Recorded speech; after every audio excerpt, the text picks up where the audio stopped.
Derek Mason, a man sculpted by shadows and secrets, navigated the chaotic pulse of Manhattan in his unassuming yellow taxi. His hands, though weathered at 42, rested loosely on the steering wheel, a stark contrast to the coiled power beneath. He was a ghost in plain sight, just another face in the endless current of New York's cabbies, a master of invisibility. A sharp rap on his window at a red light shattered the momentary calm. "Goldman Sachs, please." A young woman barely glanced up from her phone as he clicked open the doors, a silent testament to his preferred anonymity. As he merged back into the relentless flow, Derek caught a fleeting glimpse of his reflection in the rearview mirror. Gray kissed his temples and kindness creased the corners of his brown eyes. The perfect camouflage for a man who once commanded Interpol's deadliest tactical unit. His left sleeve, however, held a more profound secret, a geometric tattoo, the mark of Ghost Protocol's former commander. Only 5 souls knew this truth. 3 had met brutal ends across the globe. 1 had vanished without a trace, and the 5th, Derek's jaw tightened almost imperceptibly. The 5th would soon discover why even hardened operatives whispered his codename with a chilling respect. "You seem different from other cab drivers," the woman suddenly remarked, her eyes now alert, lifting from her device. Derek's laugh was warm, practiced, a shield. 15 years behind the wheel, ma'am. You learn to stay sharp or you don't last long." She nodded, satisfied, never suspecting that their chatty driver had once orchestrated operations that toppled governments and shattered terrorist cells. That, after all, was the true objective. Her stop came swiftly. As she paid, Derek's phone buzzed with a text from Rebecca. "Dinner at 7, major favorite." His wife of 15 years, the former criminal psychologist who had chosen a quieter life after their marriage, he typed a quick affirmative, his mind drifting to their brownstone in Queens. Every room held echoes of shared laughter, quiet evenings, heated discussions about books and politics. All of it a meticulously crafted illusion. Rebecca remained blissfully unaware that Derek had orchestrated this entire existence, the taxi, the modest home, the mundane routine, all designed to forge an unbreachable chasm between himself and his former world, a world where trust withered and loyalty was measured in bullet wounds. But Rebecca harbored her own dark truths. In their bedroom closet, concealed behind winter coats, a burner phone glowed with 8 months of insidious messages, each one plotting Derek's demise. Every word typed by the very hands that caressed his face and prepared his meals. The day bled into evening, indistinguishable from any other. Derek ferried businessmen to their meetings, tourists to their landmarks, locals on their errands. Each fare a stitch in his carefully maintained tapestry of normalcy. Yet beneath the surface, years of rigorous training kept his senses honed to a razor's edge. He registered the black SUV that trailed him through 3 different neighborhoods, cataloged the man in the gray suit who materialized at 2 separate pickup locations, filed away the subtle bulges beneath jackets that betrayed concealed weapons. Old habits, it seemed, died a brutal death. At 6:45 p.m., Derek pulled into his usual parking spot. The familiar facade of their brownstone greeted him, warm light spilling from the kitchen window. He could see Rebecca moving within, preparing dinner, his wife, his betrayer. Inside, Rebecca turned from the stove as he entered, her smile bright. "Perfect timing. The roast is just about done." Derek crossed the kitchen, kissed her cheek, inhaling her familiar perfume. "Smells amazing, honey." His hands, capable of snapping a man's neck in seconds, gently squeezed her shoulders. "How was work?" Rebecca stirred a pot of sauce, her wedding ring catching the light. "Same as always, though I had an interesting fare. Professor type. Talked my ear off about psychology. Made me think of your old work." Her spatula paused for a fraction of a second. "Oh, what did you discuss?" "Behavioral analysis. Reading people." Derek watched her reaction in the window's reflection. He had some fascinating theories about deception. "I don't miss those days," Rebecca said smoothly. "Too much darkness. I prefer our quiet life." Derek set the table as she finished cooking, each movement deliberate, measured. The dining room walls were adorned with photos of their life together, vacation snapshots, anniversary celebrations, holiday gatherings, a curated museum of manufactured moments. Over dinner, they spoke of neighborhood gossip, weekend plans, perhaps a show, the perfect tableau of domestic contentment. Yet, beneath the table, Derek's phone vibrated with an encrypted message from his past. Coordinates, a chilling warning, a name he hadn't expected to encounter again. "You're quiet tonight," Rebecca observed, refilling his wine glass. Derek met her gaze. "Just tired. Long day." She reached across the table, squeezed his hand. "Poor baby. Why don't you take a hot shower while I clean up?" He smiled, squeezing back. "What did I do to deserve you?" Later, as Rebecca slept soundly beside him, Derek lay awake, his tactical mind dissecting variables, calculating odds, formulating contingencies. In the morning, he would begin his shift as always, pick up fares, navigate traffic, play his role. But something had irrevocably shifted. A threshold had been crossed. The game was in motion, and Derek Mason, the real Derek Mason, was awake. After 15 years of hibernation, the ghost was back in play. Special Agent Madeline Torres hunched over her desk in the FBI's Cybercrimes Division, her third cup of coffee growing cold beside her keyboard. At 38, she'd traded the brutal reality of field operations for the intricate labyrinth of digital warfare, yet her instincts remained as sharp as ever. Those same instincts now screamed that something was deeply, terribly wrong. The dark web chatter had begun 3 days prior, a series of encrypted transfers bouncing through servers across 6 continents. Most agents would have missed the subtle pattern, but Madeline hadn't spent 4 years as Derek Mason's second-in-command without learning to spot the invisible threads of deception. "Got you," she muttered, isolating a transaction thread. $2 million routed through a dizzying maze of shell companies before landing in an account linked to a notorious cartel. The target description was sparse but chillingly specific. Male, early 40s, cab driver, Queens residence, former intelligence. "Hey, Torres, you coming to the briefing?" Agent Chan poked his head around her cubicle. 5 minutes, she replied, not looking up, her fingers flying across the keyboard. The money's origin snagged her attention. An encrypted channel belonging to Michael Reeves, a hedge fund manager and rising star in Manhattan's financial elite. Madeline pulled up his file. 35, Harvard MBA, board member of multiple charities, no criminal record. But there was something else. A series of hotel charges, restaurant receipts, jewelry purchases, all in the past 8 months, all painting a clear picture of a man engaged in an affair. Madeline had kept tabs on Derek since he'd walked away from Ghost Protocol, not out of professional obligation. He had been more than her commander. He'd been her mentor, the closest thing to family she had left. She'd watched him build his new life, respected his choice to disappear. Now she pulled up Rebecca Mason's social media presence, pictures of charity events, book club meetings, neighborhood gatherings. Perfect wife, perfect life. Except Madeline leaned back in her chair, the pieces of the puzzle clicking into place. There she was, Rebecca Mason, photographed at a charity gallery 3 months ago, standing next to Michael Reeves. Their body language screamed intimacy, even in a crowded room. Across town, Michael Reeves adjusted his tie in his penthouse mirror. The bespoke suit cost more than most people earned in a month, but appearance was everything in his world. At 35, he'd clawed his way into Manhattan's elite through ruthless ambition and calculated charm. His phone chimed with a message from Rebecca. "Missing you tonight." Michael smiled, remembering their first meeting at the Metropolitan Museum Gala. She'd approached him during the auction, champagne glass in hand, her eyes sparkling with intelligence. Their conversation had spanned from Renaissance art to behavioral psychology, her insights cutting through his carefully maintained facade. He'd been intrigued, then utterly obsessed. Rebecca Mason was nothing like the vapid socialites who usually surrounded him. Her mind was a razor wrapped in silk. Each meeting revealed new layers, new complexities.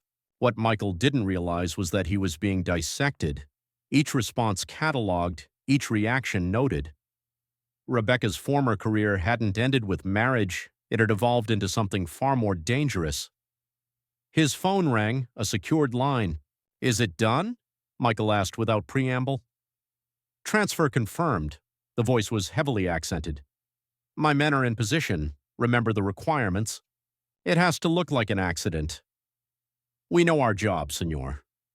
Michael ended the call, poured himself 3 fingers of scotch. The sun was setting over Manhattan, bathing his corner office in amber light. Soon, he told himself, soon Rebecca would be free. Back at the FBI, Madeline Torres made a decision. She opened a secure channel she hadn't used in years, typed in a code sequence that would reach Derek Mason's phone, an alert that would wake the ghost. In Queens, Derek's phone vibrated silently in his pocket. Rebecca glanced over from the couch where she was reading. "Work?" she asked. "Just a fare request for tomorrow." The lie came smoothly. As Derek read Madeline's message, his expression never changed, but inside, switches flipped, programs activated. The soldier woke. "You've been working so hard lately," Rebecca said, setting down her book. "Maybe we should take a vacation. Get away from the city." Derek sat beside her, playing his part. "That sounds nice. Where were you thinking?" "Somewhere quiet, private." She leaned against him, her breath warm on his neck. "Just the two of us." His arm went around her shoulders, muscles relaxed even as his mind processed the subtle threat in her words. Somewhere quiet, somewhere isolated, somewhere a body might never be found. "Let me check my schedule," he said, kissing her temple. That night, while Rebecca slept soundly, Derek accessed the surveillance system he'd installed years ago, not out of suspicion. Protocol didn't allow for such weaknesses. Every conversation, message, whispered phone call had been recorded and archived. He found what he was looking for quickly, Rebecca's voice speaking to Michael Reeves. "Derek's just a dumb taxi driver. Once he's gone, we'll have everything." In his home office, surrounded by the irrefutable evidence of his wife's betrayal, Derek Mason allowed himself a small, cold smile. They thought they were hunting a cab driver. They were hunting the ghost. The burner phone buzzed in Rebecca's purse during her Wednesday book club meeting. She excused herself, retreating to the bathroom of her friend Sarah's tastefully decorated brownstone, her fingers trembling slightly as she read Michael's message. "Contact made. 3 days." Rebecca stared at her reflection in the antique mirror. A seasoned psychologist would have immediately recognized the signs of cognitive dissonance in her expression, the stark conflict between her carefully calculated exterior and the ruthless machinery of her mind.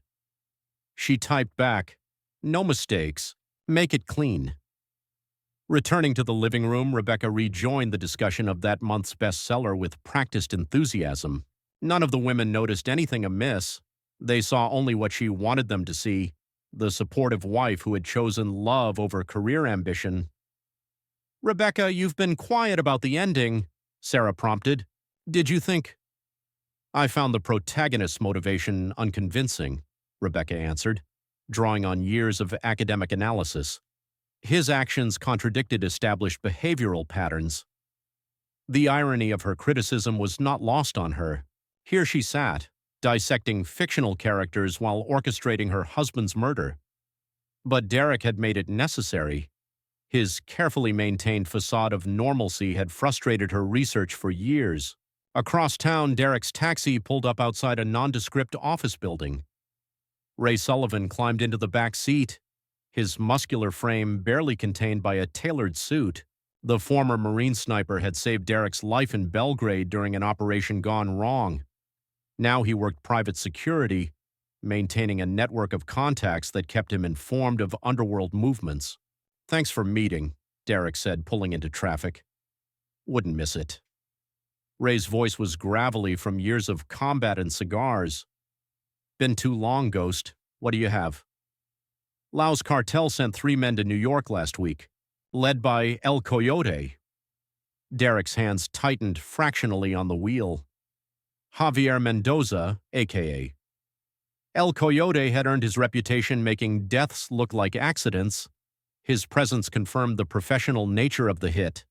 They're staying in Brooklyn, Ray continued. Industrial district.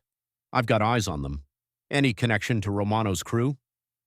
Not yet, but Vincent's been asking questions about you. Subtle ones. Derek processed this information. Vincent Romano had lost his brother to a ghost protocol operation years ago. If Rebecca had reached out to him. Watch Romano, Derek instructed. He'll make a move soon. What about your wife? Derek's expression didn't change. Focus on the cartel. I'll handle Rebecca. After dropping Ray off, Derek began implementing countermeasures. He modified his routes, varying his schedule while maintaining the appearance of routine. Security systems in the brownstone were upgraded under the guise of the home improvement projects. Rebecca noticed nothing unusual, her attention consumed by Michael Reeves, their messages growing bolder as the deadline approached. Each conversation was captured by Derek's surveillance, archived alongside years of data. In his FBI office, Michael Reeves touched the small scar on his neck, a souvenir from his first meeting with Rebecca. She'd traced it with a fingernail during dinner, her eyes gleaming with interest. Tell me how you got it, she'd prompted. The truth, a childhood accident, seemed inadequate, so he'd invented a story about a mugging, watching her reaction. Her fascination with violence should have been a warning sign. Now he sat in his corner office, billions in assets under his control, orchestrating a murder with borrowed cartel muscle. The absurdity was not lost on him. His phone rang, a block number. Mr. Reeves? The voice was female, professional. Special Agent Torres, FBI Cybercrimes Division. We should talk. Michael's blood ran cold. I'm in meetings all day. Make time or I make a call to the SEC about certain offshore transactions.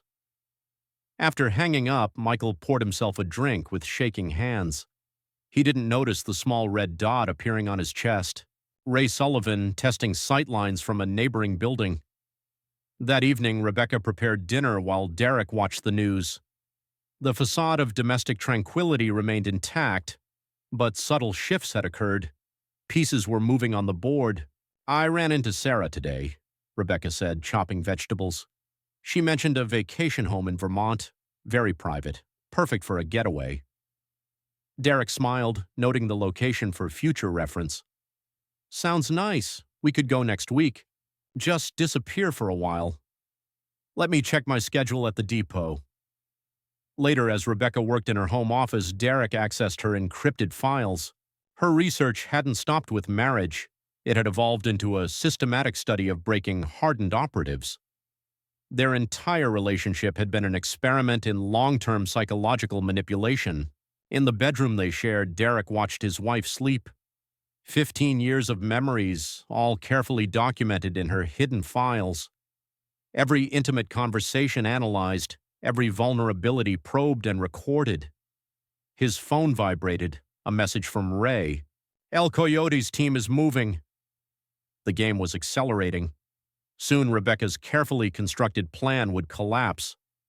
But first, Derek needed to understand the full scope of her betrayal. In 3 days, blood would flow. The ghost would return to what he did best, and New York's underworld would remember why some legends are better left undisturbed. The brownstone sat quiet in the midnight hour. Inside, motion sensors tracked 3 figures moving through the darkness. They carried MP5 submachine guns with suppressors, professional hardware for what they assumed would be an easy kill. El Coyote's hand signaled his men forward. The intel said their target would be asleep upstairs, a simple cab driver, softened by years of civilian life. $2 million for an amateur job. From his position on the neighboring rooftop, Derek Mason watched through a thermal scope, his face impassive as the first intruder bypassed the obviously damaged back door lock. Position. Derek's voice was barely a whisper into his comm unit. Northwest corner, 3 blocks out, Ray Sullivan responded. Wind speed 2 knots, target acquired, hold for my signal. The first hitman crossed the kitchen threshold. Derek's thumb hovered over a detonator. Years of combat experience had taught him the value of patience. 3 more steps. The explosion lit up the night. The blast radius had been precisely calculated. enough force to eliminate the threat without structural damage to surrounding buildings. Derek watched through his scope as the thermal signature of the first hitman vanished. The second intruder spun toward the sound. Ray's bullet caught him center mass before he could radio a warning. He dropped without a sound. El Coyote proved why he'd earned his reputation. The cartel assassin dove for cover, switching positions with trained efficiency, but he'd already lost the initiative. "Target moving southwest," Ray reported. "No clear shot." "Maintain position," Derek ordered. He switched to a different feed on his tablet. The house's internal cameras tracked El Coyote's movement. The assassin was good, staying low, checking corners, using furniture as cover.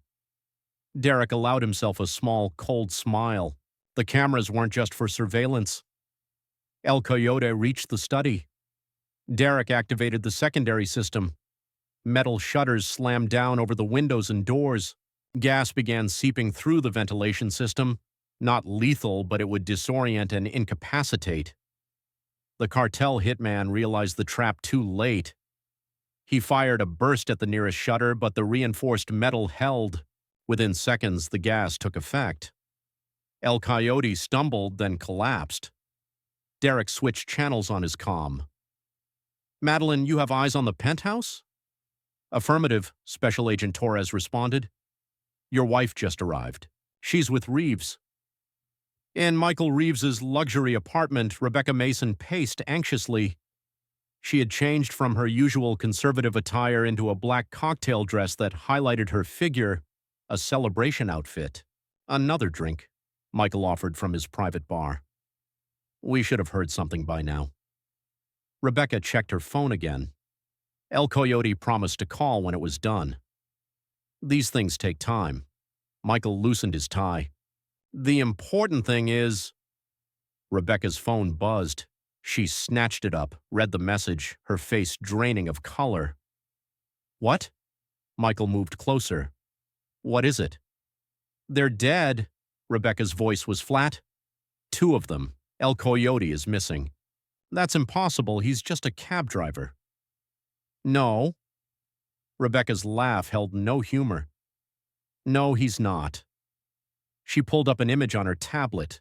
Security camera footage showed Derek on the rooftop, his movements precise and lethal as he coordinated the counterattack. "My God!" Michael backed away. "What have you gotten us into?" "He knows." Rebecca's mind raced through scenarios. "He's known all along, playing us, watching us. We need to leave the country. I have accounts." "You don't understand." Rebecca turned to him, her eyes wild. "I've studied men like Derek. Running just makes us prey. We have to fight." In his rooftop position, Derek watched El Coyote being loaded into an unmarked van. The cartel assassin would wake up in a secure location, ready for questioning, but that could wait. "Ray, clean up the scene. I'm moving to phase 2. "Copy that, Ghost." A pause. "Like old times, eh?" "Better." Derek packed his gear with practiced efficiency. This time it's personal. At the FBI office, Madeline Torres coordinated with her team. Financial records, surveillance photos, and intelligence reports covered her screens. She'd forgotten how alive fieldwork made her feel. "Agent Torres!" A junior analyst appeared at her desk. "You need to see this. We've found something in Reeves's accounts." Madeline studied the new data. Her expression hardened. "Get me Director Phillips now." Dawn approached as Derek drove his taxi through empty streets. To any observer, he was just another early shift driver starting his day. They couldn't see the weapons concealed beneath the seats, the armor plating in the doors, the military-grade communication suite hidden in the dashboard. His phone displayed a message from Rebecca. "We need to talk." Derek typed back, "Soon." The pieces were in motion. His wife wanted a war.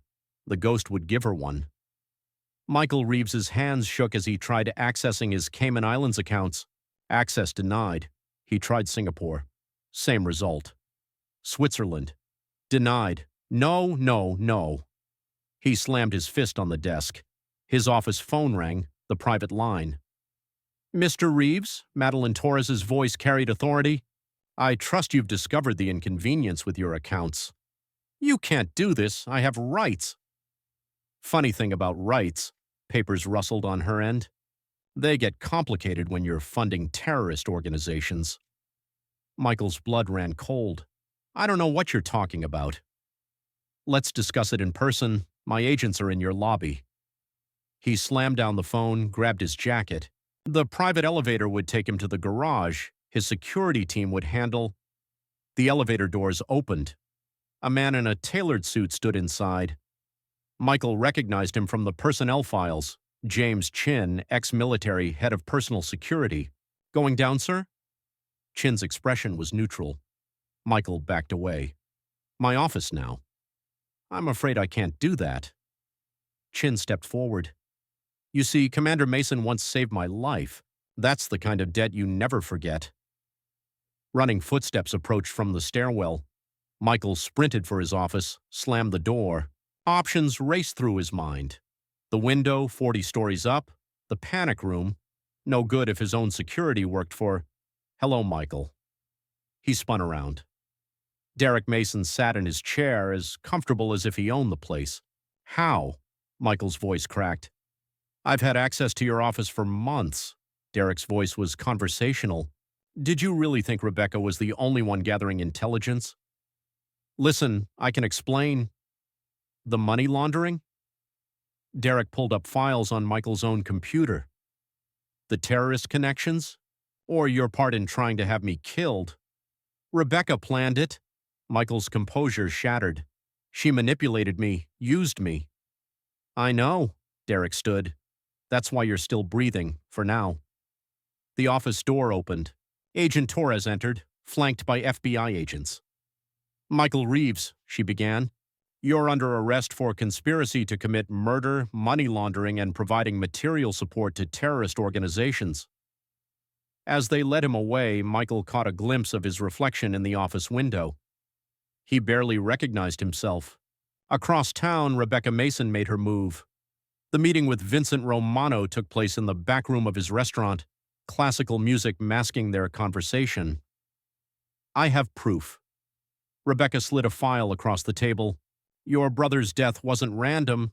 It was a ghost protocol operation. Romano studied the documents, his face darkening. Where did you get this? 15 years of marriage provides access. Rebecca sipped her wine. Derek Mason led the team that killed Marco, the cab driver. Romano's knuckles whitened around his glass. That's impossible. Look at the photos. Romano did. His brother's murder had haunted him for a decade. Now he had a name, a face. What do you want? Help me finish what El Coyote couldn't. Rebecca leaned forward. You get revenge, I get freedom. My men will handle it. No, Rebecca's voice sharpened. We do this my way. Derek's not just trained, he's brilliant. We need to be smarter. As if on cue, gunfire erupted outside. Romano's guards shouted. Cars screeched. Rebecca smiled. Right on schedule. Derek's taxi tore through the streets, Romano's vehicles in pursuit. The cab's engine had been modified, its frame reinforced. A pursuit vehicle rammed him from behind, the impact barely registered. Target acquired, Ray's voice came through the comm. Taking the shot. The pursuer's front tire exploded. The car swerved, collided with a parked truck. 2 more vehicles gained ground. Professional drivers, Derek noted. Romano wasn't using street thugs. Having fun. Madeline's voice crackled over the radio, like a retirement party. Derek spun the wheel, the taxi drifting around a corner. How's our guest? El Coyote's feeling chatty. You'll want to hear this. A burst of gunfire shattered Derek's back window. He triggered the smoke dispensers, filling the street behind him with thick cover. The pursuit cars emerged from the smoke, only to find the taxi gone. They slowed, searching. Derek watched from an alley as they passed. Amateur move. Ray, copy. 2 more sniper shots, 2 more disabled vehicles. In Romano's restaurant, Rebecca watched the chaos through traffic cameras. Each move calculated, each reaction predicted. Derek wasn't just surviving, he was sending a message. Your men failed. She turned to Romano. Now we do it my way. What's the play? Rebecca pulled out her phone, showed him a text message. Derek thinks he's hunting us. Time to show him who the real predator is. Ray Sullivan's laptop displayed a grid of encrypted files. Each one contained years of Rebecca's research, meticulously documented experiments in breaking hardened operatives. Jesus Christ, Ray scrolled through the data. She recorded everything. Behind him, an inscrutable mask, stood Derek, the very air in their chosen sanctuary, a clandestine haven belonging to Madeline, pulsed with the chilling precision of Rebecca's voice. An audio file brimming with clinical detachment articulated her chilling findings. Subject continues to maintain operational deception protocols, even in intimate settings. Standard infiltration techniques prove ineffective. Recommendation: escalate to Phase 3 testing. Rye looked up, his eyes meeting Derek's controlled gaze. Phase 3? She staged arguments, he uttered, the words laced with bitter realization. Created scenarios to test my reactions under emotional stress. The entire marriage was a laboratory. There's more. Derek's voice was a low growl. Rye opened another file, its formatting and terminology screaming a sinister truth. This isn't independent research. Madeline, carrying fresh intelligence, swept into the room. He's right. We traced the documentation protocols. They match classified DARPA projects on enhanced interrogation. The dreadful revelation solidified. Rebecca wasn't just studying me. Derek's jaw tightened, his voice a raw whisper. She was developing new techniques for breaking agents, and I was her prototype. 15 years of shared existence, every intimate moment, every whispered secret, now replayed in a horrific, weaponized context. Each memory, meticulously documented, analyzed, repurposed for destruction. Across the sprawling metropolis, Michael Reeves, his tailored bayon suit a rumpled testament to his shattered confidence, sat ensnared within an FBI interrogation room. Start from the beginning, Madeline commanded, her voice an unwavering force. Everything about Rebecca's research. Michael's laugh was a dry, desolate sound. I thought she loved me, that I was special. You were a resource.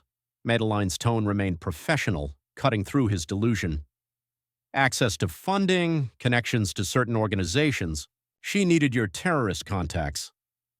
Michael wiped a trembling hand across his face. She said they were perfect subjects for her work, hardened operatives who wouldn't break under a normal interrogation. And you provided them, Madeline pressed, along with the money. Michael met her unwavering gaze.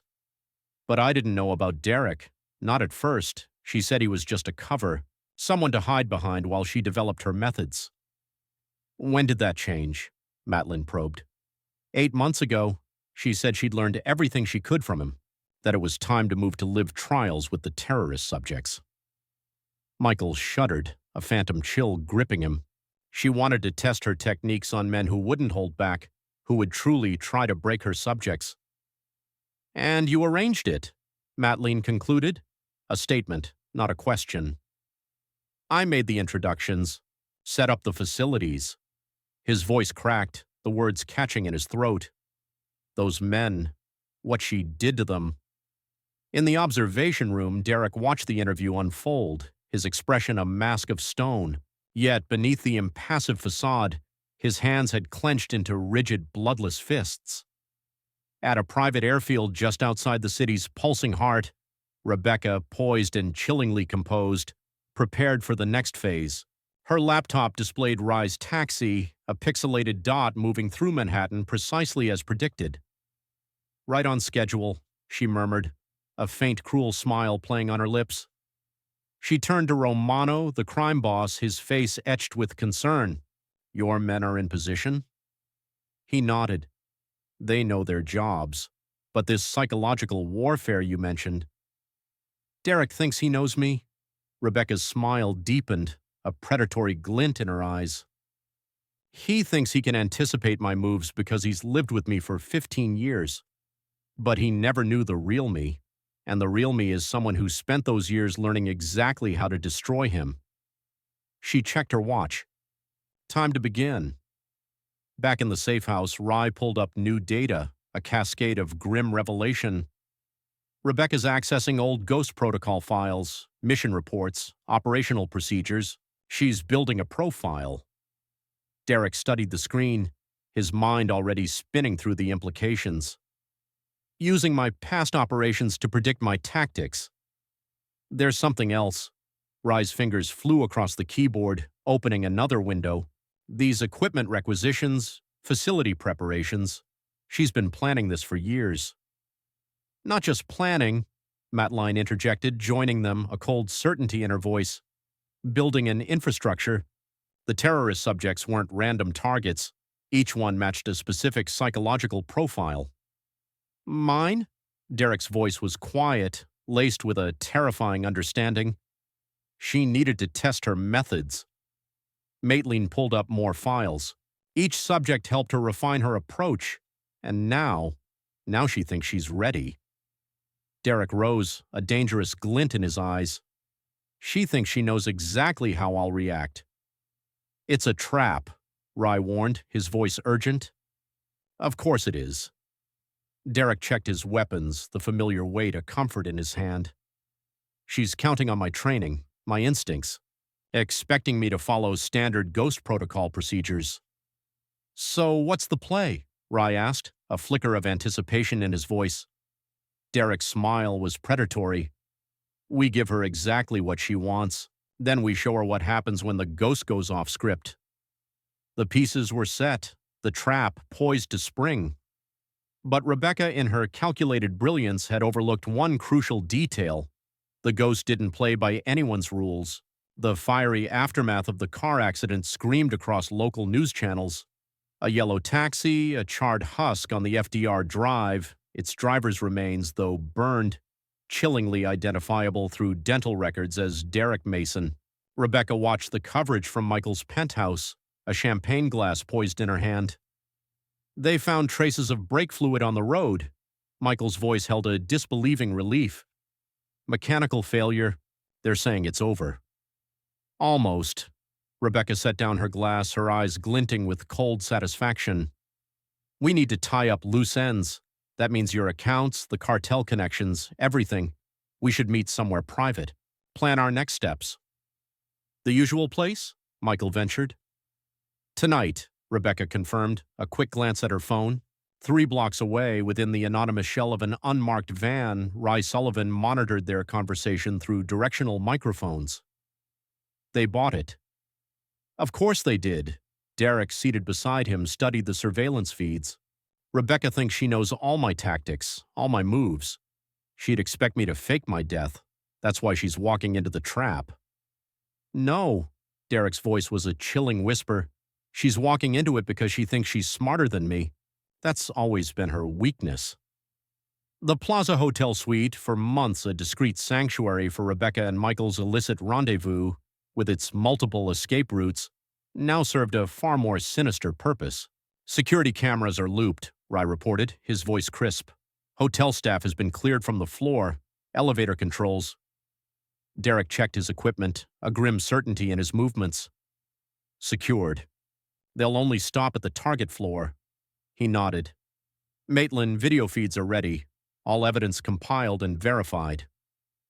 Michael, a bundle of nervous energy, arrived first, pacing the suite, a caged animal. Rebecca followed 10 minutes later, a vision in a black designer dress that cost more than most people's monthly salary. To us, she purred, pouring champagne, and to new beginnings. Suddenly, the lights died. Metal shutters slammed down over the windows, the doors locking with heavy mechanical clicks.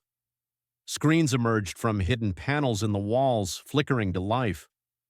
What's happening? Michael scrambled for his phone, finding only dead air. Rebecca spun, her training, not the academic kind, but the covert operations experience she'd hidden for 15 years, seizing control. She analyzed exits, searching for weaknesses, Then Derek's voice, disembodied, echoing from all directions, filled the room.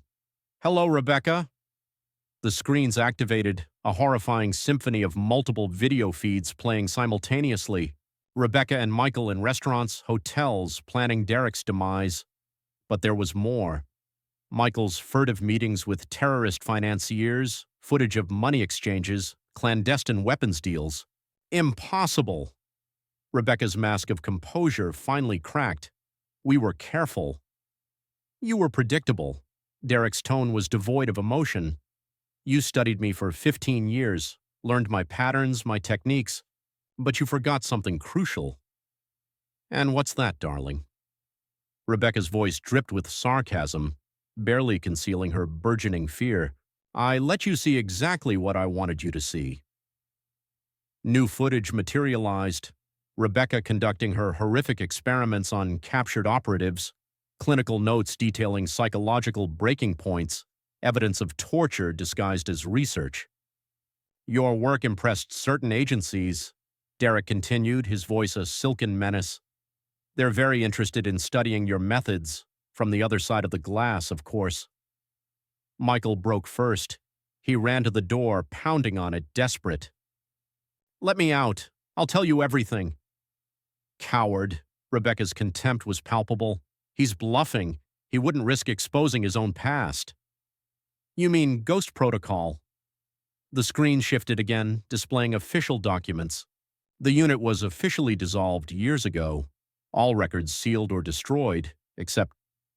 Rebecca's eyes widened, recognizing her own secret files, the very ones she'd planned to use as leverage.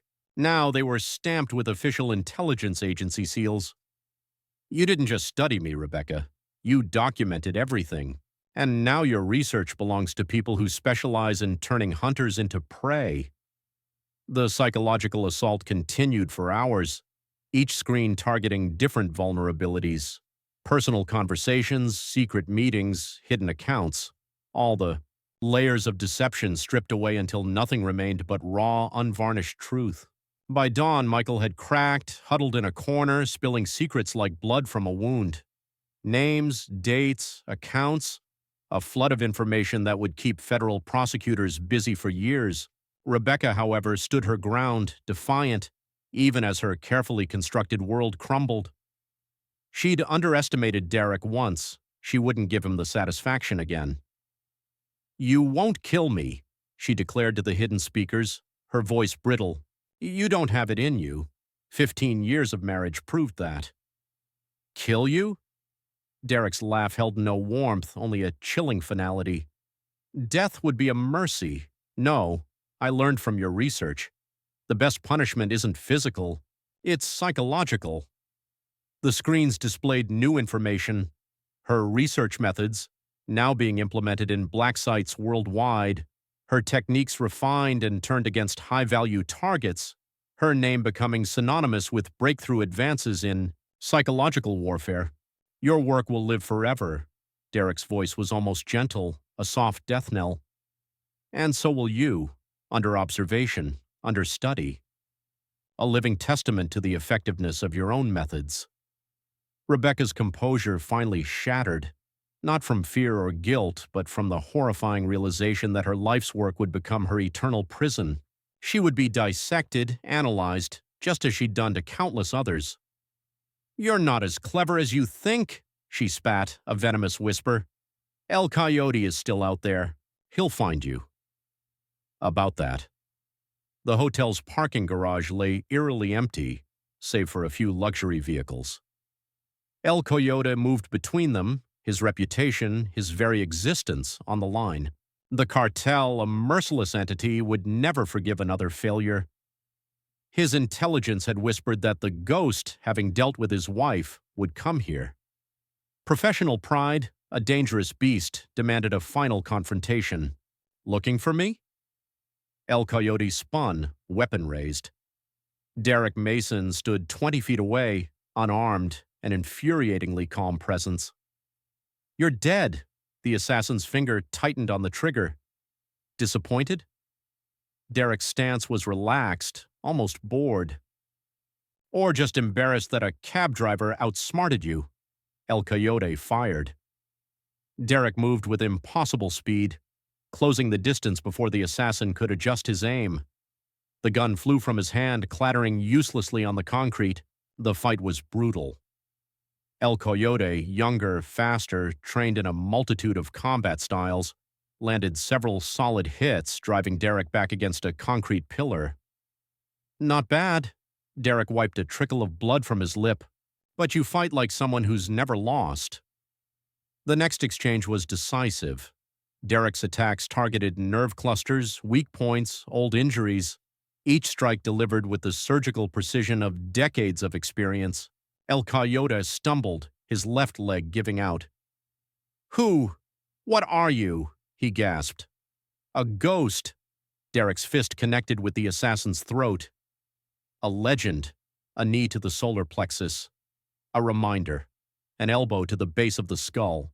The cartel's most feared killer lay unconscious, his fearsome reputation utterly shattered. Derek retrieved his phone, dialing a familiar number, package ready for pickup. Upstairs, Michael Reeves sat in an FBI interview room, spilling secrets like blood from a fresh wound. Each confession damned him further, yet he couldn't stop. The terrorist financing started before Rebecca, he babbled, his voice a frantic rush. She showed me how to expand it, use it for her research. Maitline Torres recorded everything, her expression neutral, unreadable. And the subjects, Michael's voice trembled.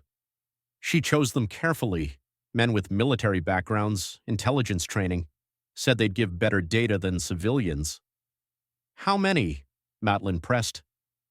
Michael's hand shook. 12, maybe 15.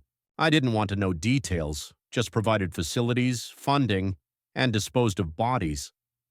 His voice cracked, a raw, ragged sound.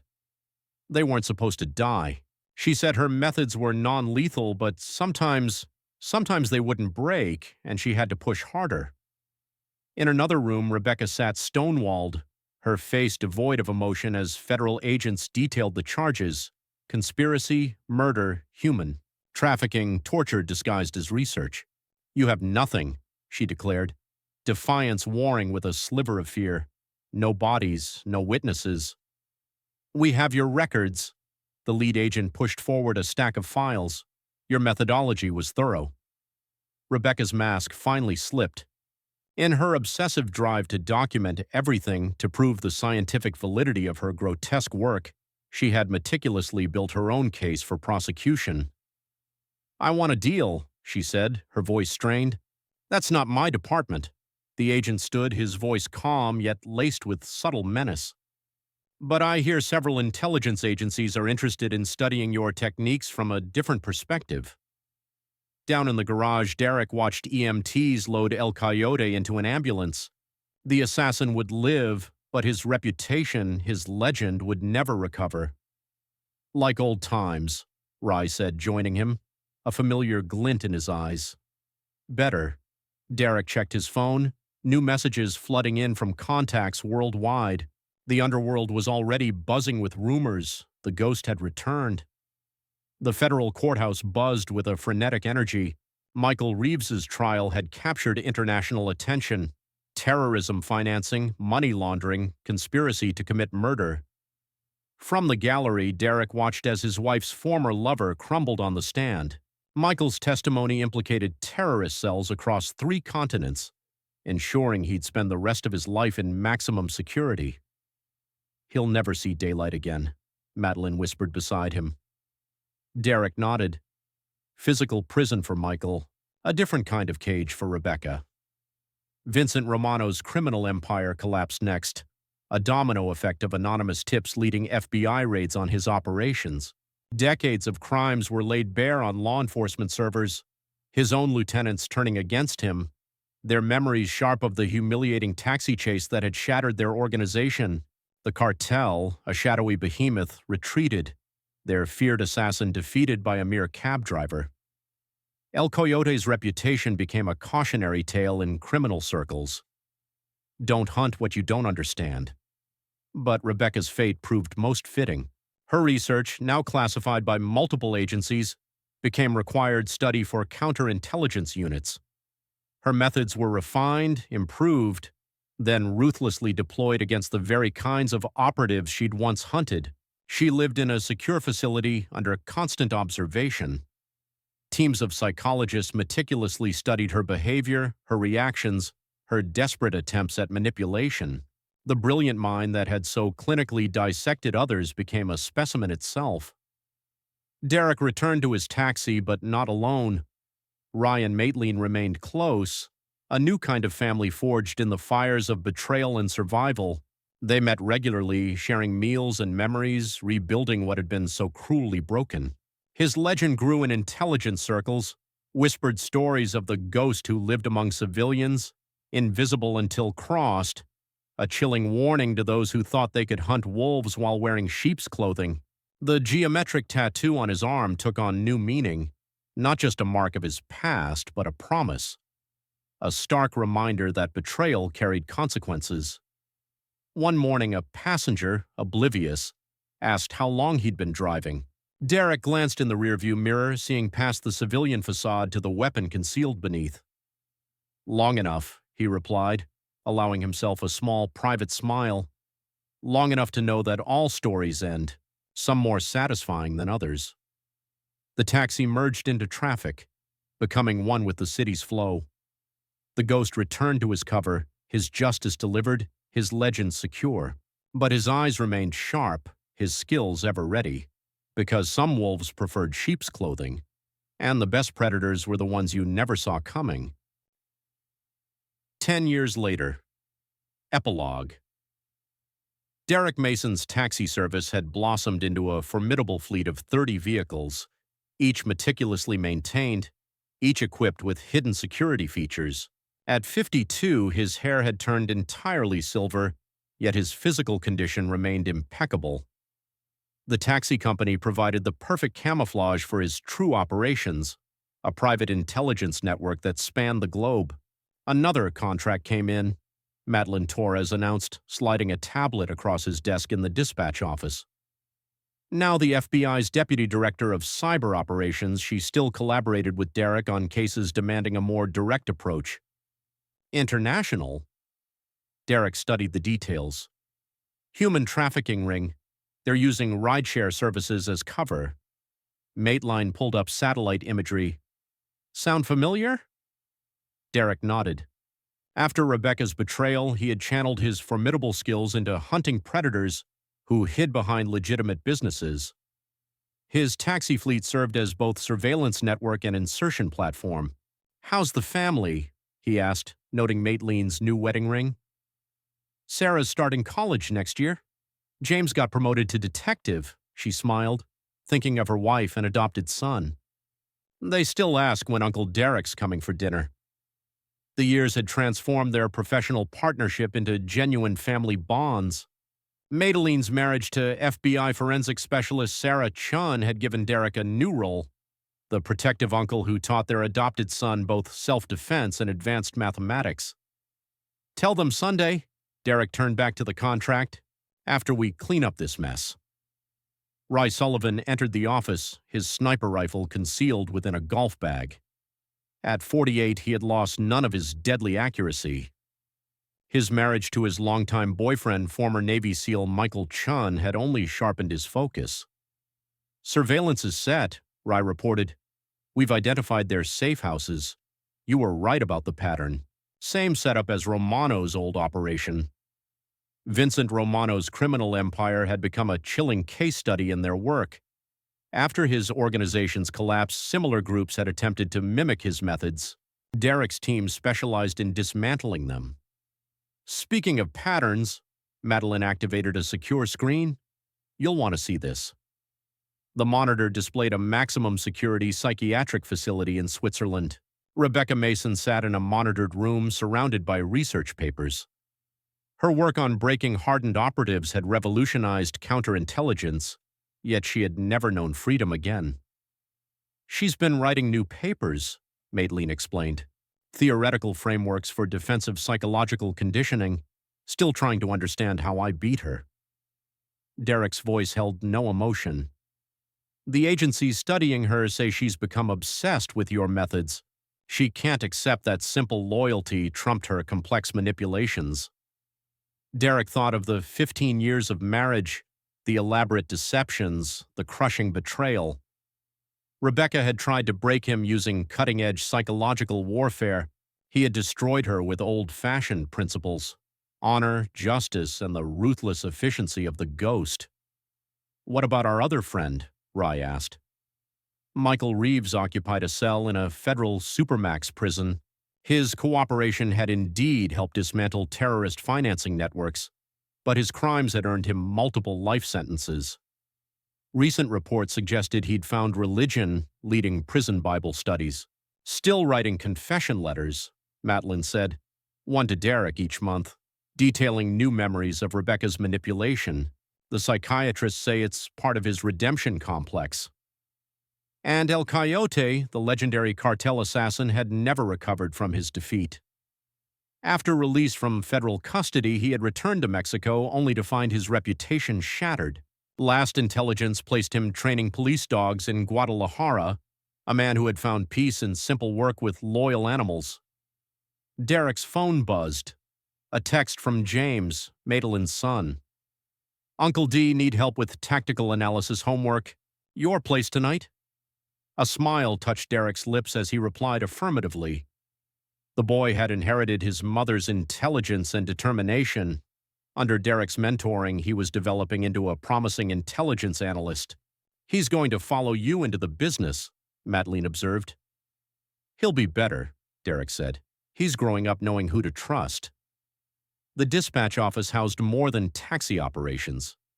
Behind secured doors, a state-of-the-art command center coordinated missions worldwide. Derek's reputation had grown in intelligence circles, his services sought by agencies and private clients alike.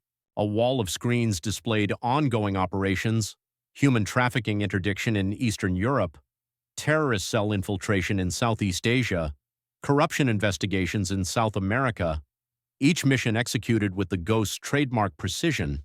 "New intel from Interpol," Rye said, checking his tablet. "Remember that analyst who disappeared during the Rebecca incident? The fifth person who knew about the tattoo." Derek touched his left arm where the geometric pattern remained, a symbol of both past and enduring purpose. "Surfaced in Cairo, running a private intelligence firm. They pulled up surveillance photos. Might be relevant to our trafficking case." Derek studied the images. "Put a team on it, if there's a connection." Already done. Chen's unit was in position. Michael Chun, Rye's husband, commanded their tactical response team. The former SEAL had proved invaluable in expanding operations beyond simple surveillance and elimination. "How's the new training program?" Madeline asked.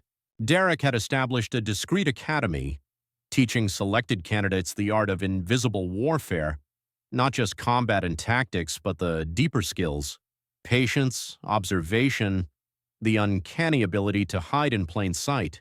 "Promising candidates," he replied. "Former intelligence, special forces, law enforcement, all with one thing in common." "What's that?" Maitland's eyes met his. "They understand the price of betrayal." The indelible lesson of Rebecca's betrayal had shaped their entire operation. Each team member was chosen not just for skills, but for their unwavering loyalty. The Ghost family accepted no compromise. A buzzer indicated a visitor in the public office. Through the security feed, Derek recognized a familiar face: Sarah Chun, Madeline's wife, bringing lunch for the team. "Your wife's here," he told Madeline. "She's worried we're working too hard on this trafficking case." Maitland smiled. "Probably right."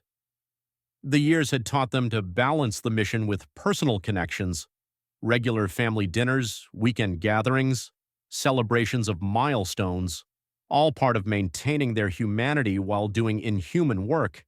Derek's phone chimed again, a message from one of his taxi drivers. "Possible target spotted, following protocol." His network of drivers included carefully selected veterans, each trained to spot suspicious patterns. They served as the Ghost's eyes and ears across the city, gathering intelligence while maintaining perfect cover. "I need to handle this," he told his team. Dinner at my place Sunday. Bring the families. As they prepared to leave, Madeline paused. You ever regret not having kids of your own? Derek thought of James, of the other children in their extended family, of the young agents he'd mentored. I have all the family I need. The years following Rebecca's betrayal had taught him valuable lessons. True family wasn't about blood or marriage. It was about loyalty, trust, and shared purpose. His phone displayed another message, this one from a secure intelligence channel. Ghost protocol activation requested, priority target identified. Derek read the details, his expression hardening. Another predator hiding behind respectability, another wolf in sheep's clothing. Take care of the trafficking case, he instructed his team. I'll handle this personally. Rye and Maitland exchanged knowing looks. The ghost was going hunting. In his private office, Derek accessed a hidden compartment. Inside lay specialized equipment, documents, weapons, tools of his unique trade. The taxi driver facade remained perfect, unblemished, but beneath it, the weapon stayed sharp. A final message appeared. Uncle D brought pizza for a study session. Mom says you're working too hard. Derek smiled, securing his equipment. First dinner and tutoring with his nephew. Then the ghost would remind the underworld why his legend endured. The years had changed many things, but certain truths remained constant. Loyalty deserved protection, betrayal demanded consequences, and the most dangerous predators were the ones you never saw coming. In her Swiss facility, Rebecca Mason added another page to her analysis of Derek's methods. After 10 years, she still couldn't fathom how he'd beaten her sophisticated psychological warfare with simple, unshakable principles. In his Supermax cell, Michael Reeves wrote another confession letter, trying to explain his weakness to a man who'd never showed any. In Guadalajara, El Coyote trained another police dog, finding peace in the uncomplicated loyalty of animals. And in New York, Derek Mason's taxi fleet prowled the streets, gathering intelligence, maintaining watch. The Ghost Network grew stronger each year, built on the bitter lessons of betrayal and the unbreakable bonds of true loyalty.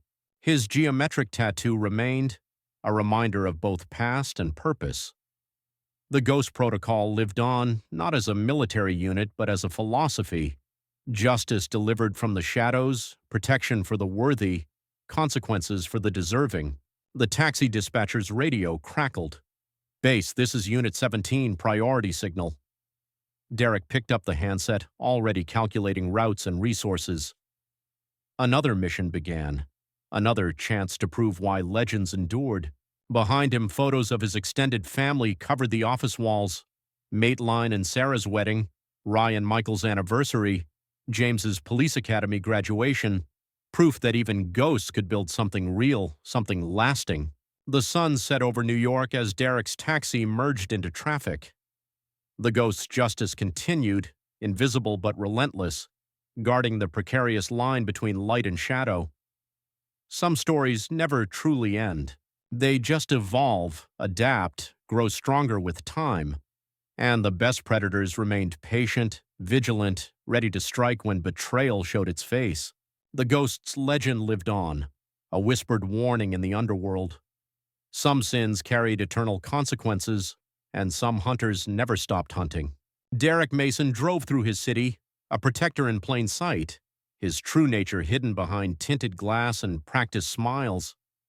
The war continued, the ghost endured, and justice wore a taxi driver's face.